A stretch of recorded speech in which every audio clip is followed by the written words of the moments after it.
Great. Danny, welcome. Thanks so much for being on this with me. It's been a great journey. So you started with us about 3 months ago, right? So about 3 months ago. Thank you for having me here. Fantastic, fantastic, Danny. So I know you have had some success with us in the last 3 months. And some of the things that you do are super unique that I'm not seeing a lot of my other clients doing. So I wanted to kind of come here and ask you, what are some of the things that you're doing in terms of helping buyers and sellers in this crazy, crazy market, right? So let's talk a little bit about who you are. If you can introduce yourself, we'll go from there. Yeah, sure. So I have been in real estate. I am currently in Davis, California, which is Northern California in the outskirt of Sacramento. And I've been in real estate for about 5 years. And so a bulk of my business for the last 5 years has been on the buying side. And I haven't done as many listings. But that was the goal for me going into 2021, which is move more towards listing and then cultivate a listing side business there. And so I am a solo agent. I'm with a big brokerage here in the Sacramento area. And I did about $5 million last year in terms of volume.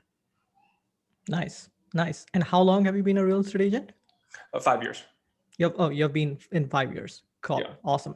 So what was your mindset 2021? You wanted to do listings and then the market is insanely crazy. Like if you can have hundreds of buyers and there's so less inventory and you cannot find a house. Talk to me about I it. think Like what's that's definitely something that all real estate agents across the country are experiencing, right? Because the market really turned on starting probably December, January, and all of a sudden anything that's remotely desirable is getting upwards of 20 offers. In some of the articles that I shared with you too, Rohan, which is there's a home in Sacramento region got over 120 offers in one weekend. That's insane, man. There's another one that got 76 offers and 50 of them are cash, sight unseen. Jesus.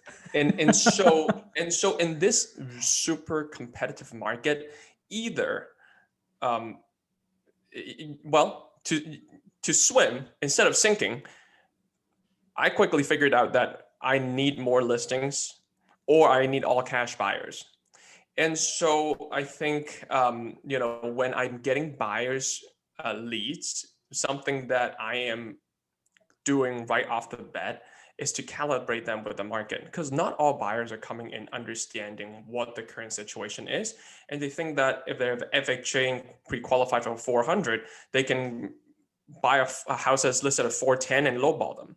That's not happening in this market right now. And that's something they just really need to understand upfront. And on the contrary, when it comes to listing side, we need to let the sellers know that interest rate is start slowly ticking up. And so we don't know where the market is going to be in 6 months, but right now it's probably as good as it has ever been. Yeah. Its interest rates are going up and there is that slow pressure that is building up for sellers. So with respect to buyers, that the buyers that you were getting, um, it, it's good to kind of coach them, educate them, give them an idea of what the market is. What about those people who already own a house? Like, so you were getting some of these leads who already own a house, they wanted to sell also, but you know how these leads are. Like they're not really interested in talking to a real estate agent. Even if we give you these leads, they need to be converted. So what are you doing with the leads after we give you? How are you kind of educating them and how are you converting them into I like a think CMA? one of the things that generate a lot of warm responses for me is actually a quick video. I don't really care about showing my face on camera. I'm very easily just do a selfie video. and I just hit record, and then I'll just talk directly into the camera in response to the text from these leads.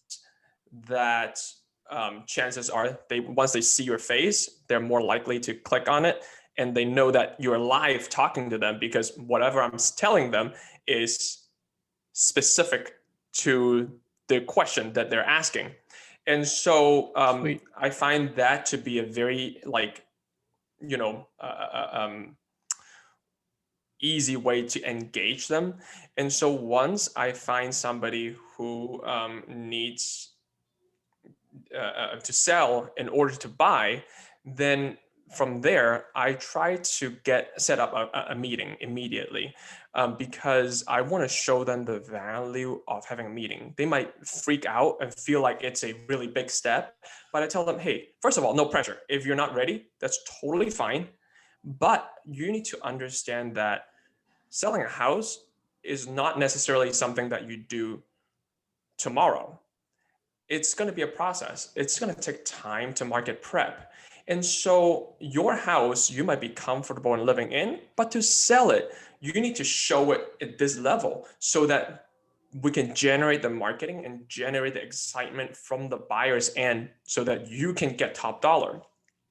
And so from that perspective, I find that a lot of these people are much warmer to have you come see the property in person and set up that face-to-face meeting. Got it. So you said a couple of things there. You said you do a quick video and you don't care if people judge you, you don't care, what's going on. More important, the thing that is more important for you is being in front of them face to face as much as possible. And then video message is the best way to do that today, fastest way to do that. That's Agreed. number one. And second, you don't apply pressure, right? You go in and say no pressure, and you lay out the facts to them and tell them that, and these people come in saying they are looking to sell their house, and when we generate those, when we send them to you, you know that they are interested in selling their house. We have the timeline and all that, and then you go in and say it's a process. You educate them and you tell them that you don't necessarily have to get ready right away, and it's not going to happen overnight. It's a process, and you tell them what the process kind of entails. And in that process looks like you're educating them and you're being an authority, you're being an expert over there, and then without putting a lot of pressure. And it's not a sales process at that point. You are more trying to understand what is it that they truly want, and you're providing them the right guidance and right solution. Is that correct? I totally agree. I think you summarized it well. Two things I usually tell them is, number one, I work at your pace. If it's 2 years from now that you're ready to sell, no problem. Like I said, no pressure, but every so often I might check in and see how you're doing so that I am holding you accountable to the timeline. But if you say, hey, Danny, I'm going to launch this next week, then I'll put on my Superman cape and just get everything done and launch the property with all the marketing needed within that time frame. So that's the first thing I say. The second thing I say is, really, my job is to give you all the education and professional opinion as much as I can provide, and the decision is yours. And so I'd never, intentionally steer them to make a decision one way or the other, but I just try to provide them with the education so that they can come to the educated decision on their own. Awesome, man. Yeah, you don't need a cape. You're already a Superman. Thank you. So what are a couple of pieces of advice that you have for other real estate agents who are getting these leads, either buyer leads or seller leads, to convert them into a good CMA? And when you know that there is an intention of these leads to list their house sometime in the near future, or even in the distant future, maybe 6 months, a year, like what's a piece of advice, or what's a couple of pieces of advice that you would give realtors on how to handle these leads?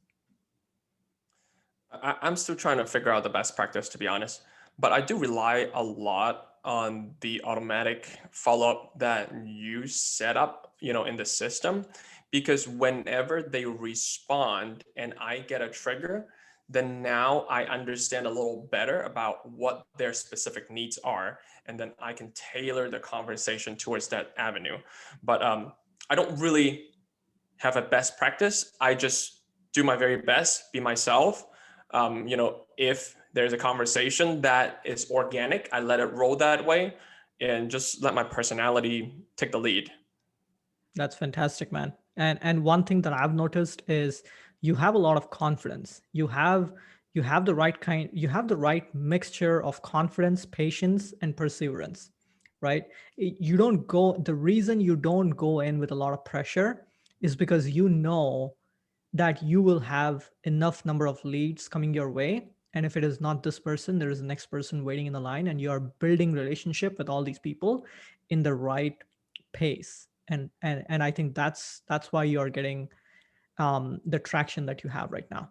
So I appreciate you saying that. I think another way to think about it is, as a real estate professional, you need to be two things. You need to be credible and also approachable. You can have a physics professor, very credible but not very approachable. You can have your class clown who is very approachable but not very credible, and you need to kind of be the hybrid of both worlds, where you are in sales and you need to be warm and people need to be able to connect with you, but at the same time they also need to know that you're professional and can help them navigate a complicated process. and it is a complicated process. It's not a simple process at all. Wonderful, man. um I'm so happy that you're finding the success that you're finding right now with us, and we'll continue to crush it for you, get you more sellers and buyers at the same time. And More sellers, please. Yeah, sellers absolutely. only. And we Unless they're have all switched. cash, then let's talk. Yeah, and we have completely switched it over for you in the sellers campaign. Great, awesome, Danny. Thanks so much for being with me on this one.